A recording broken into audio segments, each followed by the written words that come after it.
A month after an Air India Boeing Dreamliner crashed in Western India's Gujarat, investigators have made a chilling discovery in the preliminary investigation. Just minutes after the London-bound plane took off from the Ahmedabad airport, the aircraft's fuel control switches abruptly moved to the cut-off position, starving the engines of fuel and triggering total power loss. The cockpit voice recording captured one pilot asking the other why he did then cut off, to which the person replied that he did not. The recording doesn't clarify who said what. At the time of takeoff, the co-pilot was flying the aircraft while the captain was monitoring. The two pilots at the controls of flight AI-171 were Captain Sumit Sabharwal and First Officer Clive Kunder. 56-year-old Captain Sabharwal was a highly experienced pilot with over 15,600 flying hours, including more than 8,500 on the Boeing 787. 32-year-old First Officer Kunder had accumulated over 3,400 flying hours and had been with Air India since 2017. According to the report, before boarding the flight, both pilots and crew passed breath analyzer tests and were cleared fit to fly. The Mumbai-based pilots had arrived in Ahmedabad the day before the flight and had adequate rest. There's likely to be much more on the cockpit voice recorder than what's being shared.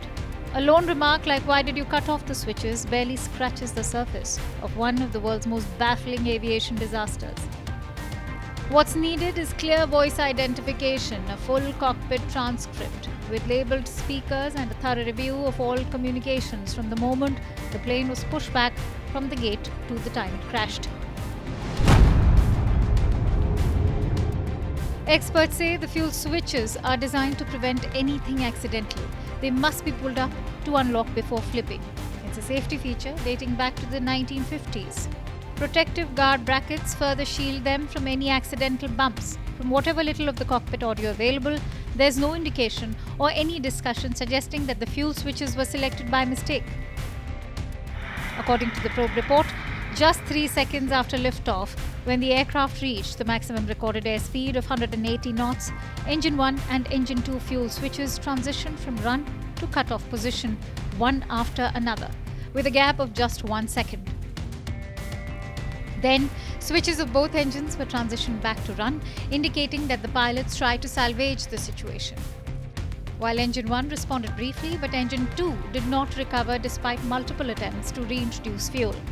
This failure ultimately made it impossible for the aircraft to maintain thrust. Which again brings us back to the voice recorder. Only a longer transcript of it can reveal if it was the flying pilot trying to restart the engines or the monitoring one.